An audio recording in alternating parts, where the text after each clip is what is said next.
Welcome along to tonight's Clásico Copa del Rey final, a truly special occasion in Seville. It is the 260th meeting of Barcelona and Real Madrid, arguably the biggest fixture in the club game, and the two sides meet trying to win that trophy. Well, good evening. This is the recently renovated Estadio La Cartuja, a venue that has hosted a run of finals in what is effectively the Spanish Cup, but none of them with the scrutiny and interest and intrigue of this. Teams first and second respectively in La Liga, the most fierce of rivals. As you can see as well, a cast of stars that few fixtures can offer. Bellingham, Vinicius, Rodrigo start for Real Madrid, Lamine Yamal, Rafinha, Pedri for Barca. We'll get to the full team news shortly, with Kylian Mbappe only fit enough for the bench. Plus the extraordinary drama that unfolded last night centred around tonight's match referee. We're going to get to all of that. But first, alongside me, Rob Daly, tonight on Premier Sports is Terry Gibson. Terry, a first Clásico Cup final since 2014. Yep, it's always a spectacular game between these two teams. It's a spectacle. And what we've seen in the stadium before the game as well, they've certainly pulled all the stops out. It's a magnificent game of football. It's watched throughout the world. People want to see these teams play. People want to see these players play. And at the moment, two teams in very different positions, but I am eagerly anticipating an exciting affair. A reminder from the 26,000 Barcelona supporters that Barca are the most successful team in this competition's history. And let's see if Madrid deliver, as that message so does down at their end, that they will keep fighting until the end.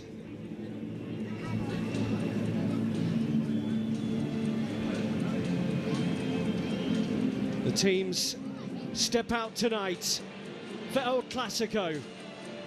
Two teams still fighting it out for La Liga, but their immediate focus on tonight's Copa del Rey final. And who knows the potential ramifications for the winner and loser of this in Seville beyond tonight. But right now, Barcelona still want their treble. Real Madrid want their double. And Barca tonight, Terry, the favourites for the game. Well, they got into a fantastic run of form. It's 12 wins and a draw in the last 13 La Liga games. Safe passage to the semi-final of the Champions League. And they go into this fixture tonight knowing they've beaten Real Madrid away from home 4-0 in La Liga. In the Spanish Super Cup, there was a 5-2 victory for Barcelona.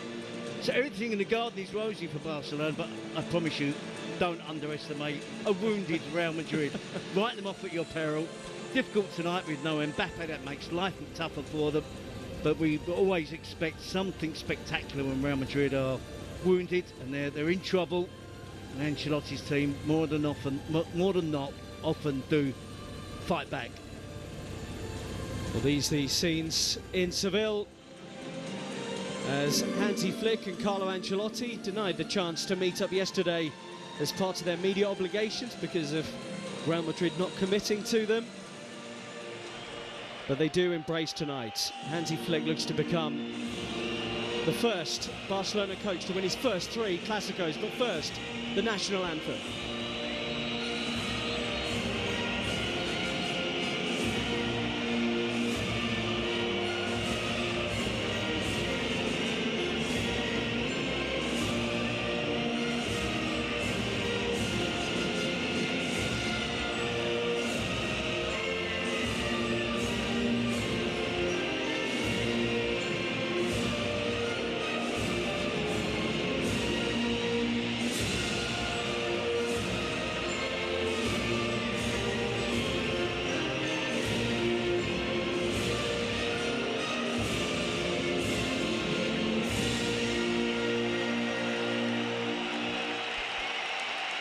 These teams will do battle again in just 15 days' time.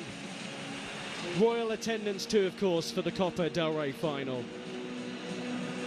But as Terry mentioned, the 2 encounters already this season, 4-0, 5-2 in Barcelona's favour. And given Real Madrid's recent results and their elimination to the hands of Arsenal in the Champions League, this is big for them tonight, especially to try and stop Lamine Yamal out there. Yeah, they're backed into a corner. They will be fighting and scrapping. I expect it to be a tempestuous affair. It's going to be full-blooded, but Barcelona will want to try and impose themselves on Real Madrid. Real Madrid probably playing on the counter-attack. It's going to be interesting to see where Jude Bellingham does play. He can play between the two front players. He can play wide left in the midfield four. Be interesting to see what Ancelotti has gone with. But for Barcelona, tried and trusted, it's the same setup. If Lewandowski was fit, he would be playing, and that would probably be their strongest 11 if Alejandro Balde was available at left back as well. Top of La Liga by 4 points. Real Madrid in second. And these are the teams tonight. Wojciech Szczesny does start, despite the fact Barca trailed on social media. It might be Ter Stegen. He's back on the bench after injury. Gerard Martin gets the nod at left back with Balde out. The midfield's no surprise. And we expected this front line in truth with Robert Lewandowski out. Ferran Torres will lead the line instead. Well, yesterday's pre-final drama was quite something. Match referee Ricardo de Burgos Bengoechea breaking into tears during his pre-final press conference about the criticism aimed at him by Real Madrid TV. There was talk of Real Madrid wanting a different referee, potentially boycotting the final, since they've denied that. But there's no doubt that the referees tonight, as a result, a lot of pressure on them here, Terry. Yep, and this is totally wrong what Real Madrid do. They do it on a regular basis, but because of this game, of course, it's very high profile. Mendy comes back in for Real Madrid for the first time after 6 weeks out with a hamstring injury. It's packed full of central midfielders. We see if that can stop Barcelona playing. And with Mbappe, due to his ankle issue, only on the bench, it's the front two of Rodrigo and Vinicius Junior. Yep, and as I say, Robert, it's going to be interesting to see how exactly they line up. Is it going to be different tactics from Real Madrid at the start of the game? They're a little bit more conservative. They don't want Barcelona to get off to a flyer. I expect Barcelona to dominate possession. Real Madrid to play on the counter-attack. They'll be hoping Real Madrid, they don't concede in the early stages of the game and find a footing, find a foothold, find a way to try and compete with Barcelona, because they haven't been able to do that so far in the 2 games this season.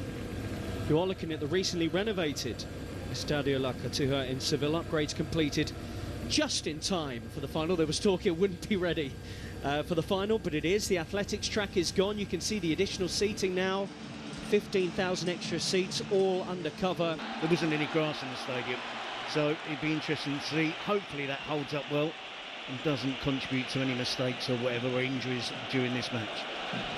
Well, you may have spent your entire Saturday watching football already, but what a way to finish. A Clásico with a cup at the end of it. Barcelona versus Real Madrid for the 2025 Copa del Rey. 31 and 20 titles respectively. Well, they've certainly waited all day in Spain, haven't they? It's 10 o'clock local time, kick-off. If we do have extra time, we'll be playing on Sunday. But it is warm in Sevilla, even at this stage of the year, relatively early in the late spring, early summer. It is warm, hence the reason it has been played, kicking off at 10 o'clock at night. They've seen videos of the fans on social media, and some of them looking a bit worse for wear by the end of the day. All day. They've been celebrating, eagerly anticipating the game, and hopefully they've all made it. No one's fallen asleep and knocked off. Early out ball here for Rafinha, who kicked into life for the first time, and he was too eager to move that on to Ferran Torres. And here's Jude Bellingham on the ball for the first time, peeling out to the left side.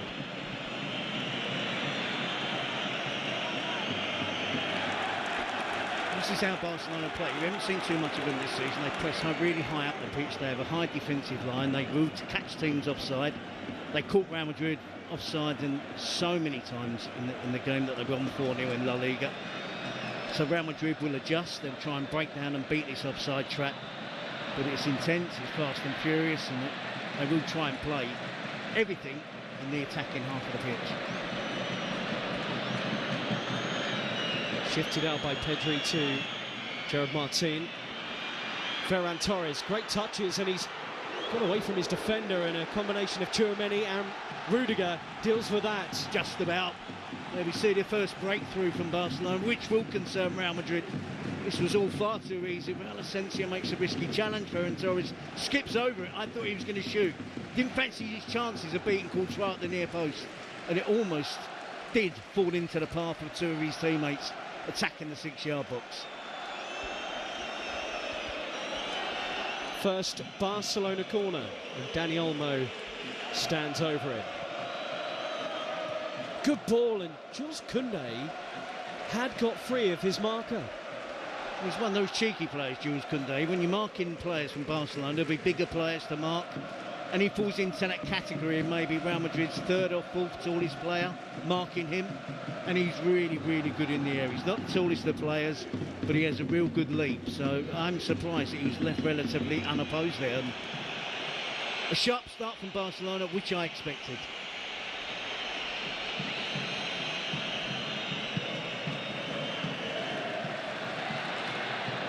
Rudiger pumps it upfield, and it looked like Real Madrid had lost it. They have now.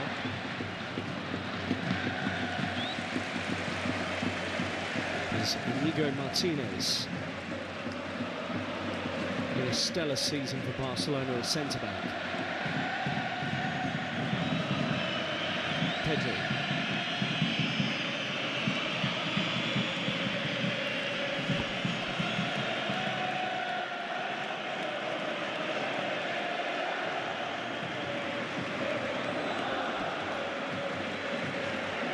Punched into Rafinha. Rafinha works it with Ferran Torres, and they're around Real Madrid again. Gerard Martin, a bit more composure. They could have made something of that. Yep, they're attacking down the left flank, aren't they? Which isn't a surprise. Most teams that play Real Madrid with Lucas Vazquez at right back do attack down the left flank.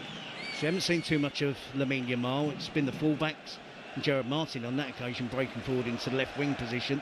Rafinha tucking across into a more central role. Interesting looking at Real Madrid's lineup. It's almost like a 4-1-4-1 with Vinicius up front on his own, Rodrigo played out on the right side, Dani Ceballos playing on the left side of the floor, Bellingham alongside Fede Valverde in central midfield. I must admit that's not something I've seen Ancelotti and Real Madrid do this season. He's certainly been playing the formation, isn't he, recently, admitting that he hasn't been able to find the right balance to the group yet. No, you can see Tchouaméni was sitting deeper than the other midfield four. There's lots of bodies back in position. They can't be passive. They have to go and close down the Barcelona players. It's not just enough to get bodies back behind the ball. And you can see there, Dani Carvajal, Camavinga, Eder Militao, and missing this game through injury. Two of those long-term injuries. And I think Camavinga is going to be out for the rest of the season. The groin issue picked up against Getafe in the week, as they believe anyway, ended his season. Still the Club World Cup to come. We'll see if he returns with that, of course. Vinicius. Remember that one, the first offside of the game, Terry? Offside number one. Astonishingly, Barcelona have had 30 goals against them this season that have been disallowed for offside, over 30 goals. And it's what they do. It's risky. It does fall apart sometimes. A couple of weeks ago, last weekend against Celta Vigo, conceded 3 goals, were 3-1 down with 10 minutes to go. Did win 4-3, but it was one of those untidy displays. Alejandro Balde not playing. It does mean it's a slight change in the back four, and can Gerard Martin be in queue with the rest of his teammates in that defensive line in terms of playing that offside trap. Rodrigo makes the interception, and this is the injured group for Barcelona who have still travelled with the team, including Balde and Robert Lewandowski, who would appear, reports suggest, will miss the 2 legs of their Champions League semi-final.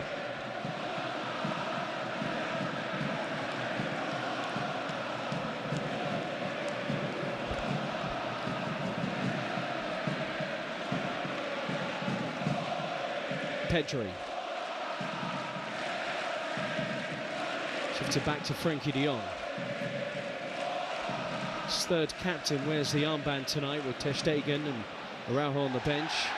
Koundé trying to get forward, it drops to Bellingham. He's lost it to de Jong. And Valverde will move it on for Real Madrid.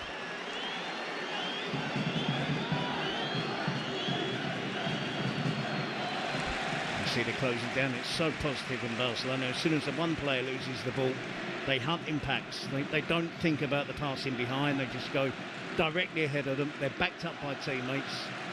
Hansi Flick has almost worked miracles this season, getting the team to completely change the dynamic and style of play than what they had under Xavi. Kylian Mbappe in the shadows there. And we kind of expected him to not start. He was injured in the week, but the reports broke a few hours ago in the Spanish media that he was unlikely to start the game. And Yamal gives it to Rudiger. So Bios is caught and he'll be relieved at that.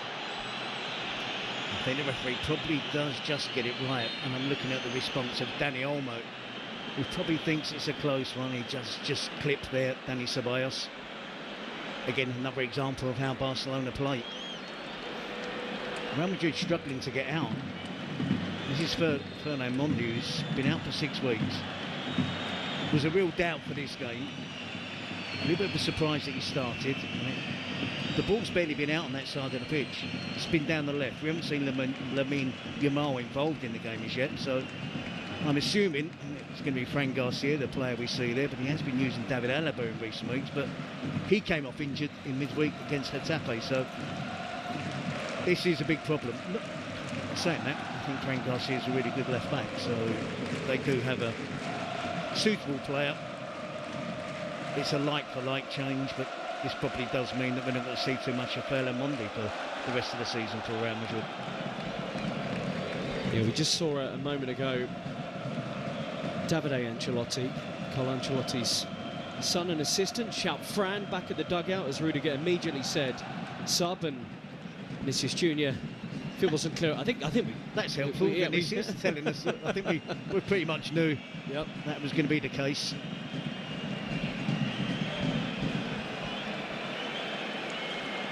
Real Madrid took the risk with Mendy starting. Why would Carlo Ancelotti have been so keen to get him back in the 11 tonight? It does puzzle me. I think the only case I can make is that Ancelotti is renowned for playing the senior players whenever he possibly can. I'm not going to be critical of it because it's served him well over the years. And you go back to Casemiro and Modric and Toni Kroos in midfield. He trusted them, Ronaldo, Benzema, people like that. So he does tend to favour playing the more experienced players, and Fernand Mendy is older, has more experience than Fran Garcia. And this is where he makes the challenge there on Jules Koundé. It's a good challenge. In making that challenge, it's finished his appearance tonight before we met the 10-minute mark.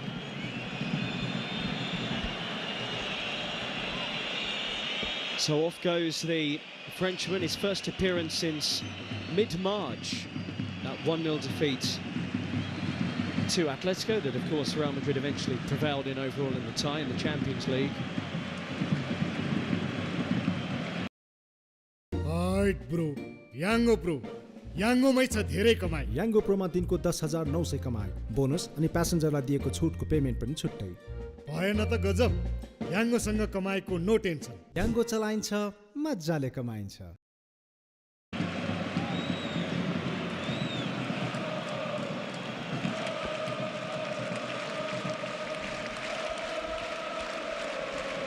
This will be a massive opportunity for Fran Garcia, because I do believe the left-back position is going to be up for grabs in the summer. I don't think that they'll settle for Fernand Mendy and maybe not Fran Garcia. I think there'll be changes in that position. But if Fran Garcia, this will be the first real big game of his career at Real Madrid. And there's plenty of time in this match for him to make an impression, and that he has to, because he's playing against Lamine Yamal. But I think he can be trusted. He's immediately on the ball here for Real Madrid, and let me down. Yeah, you might have jinxed him there. Dani Olmo trying to weave through Rudiger, and there's Asensio to cover off. So up to the pace of the end quickly here, Fran Garcia. I'm not going to make excuses for him, but that's a really delicate, awkward time to come on, isn't it? Because you've done the warm-up before the game. I don't believe any of the substitutes have been warming up since the kick-off. So then you've got to suddenly burst into action and pick up the speed. And look how quickly Barcelona close down the defenders. Don't get any time to breathe, no time on the ball, no time to look up and find a pass. He's been thrown in at the deep end, I have to be honest. They had no choice. Vinicius does find Bellingham. It's on to Vasquez.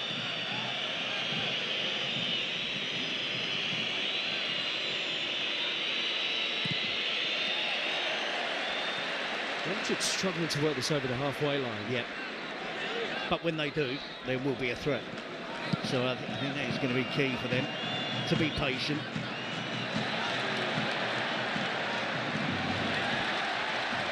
Hansi Flick loved that from Gerard Martin. It's his first Clásico this evening.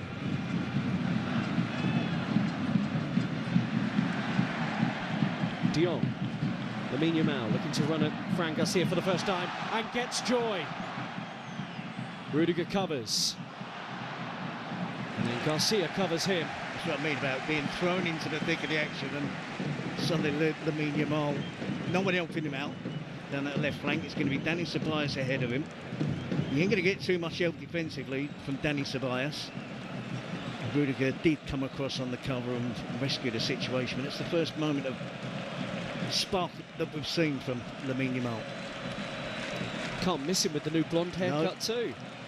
Risky that, isn't it? Cup final, behind your hair. Up by back it velvet. up. Yeah.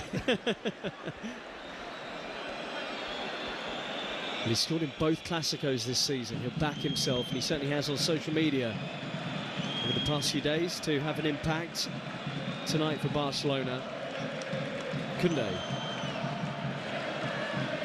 Ceballos steps in on Dani Olmo, retrieved by Frankie de Jong, moved on by Koundé.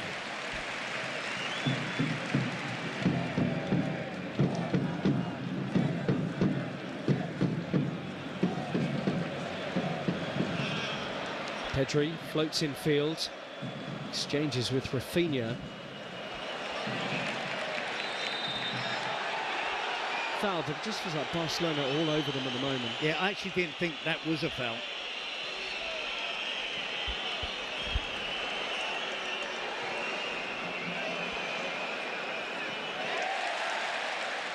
Another huge cheer as Gerard Martin wins another tackle.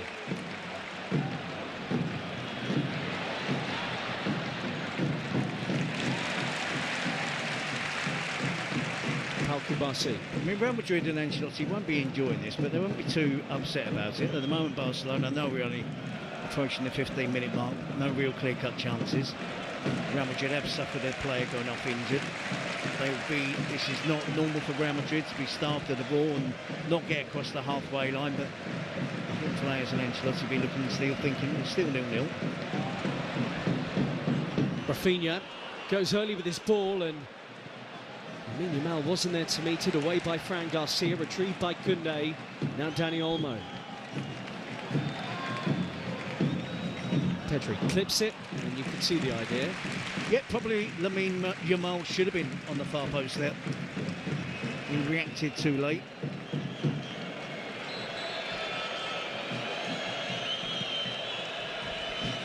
'39-year-old Luka Modric amongst the subs.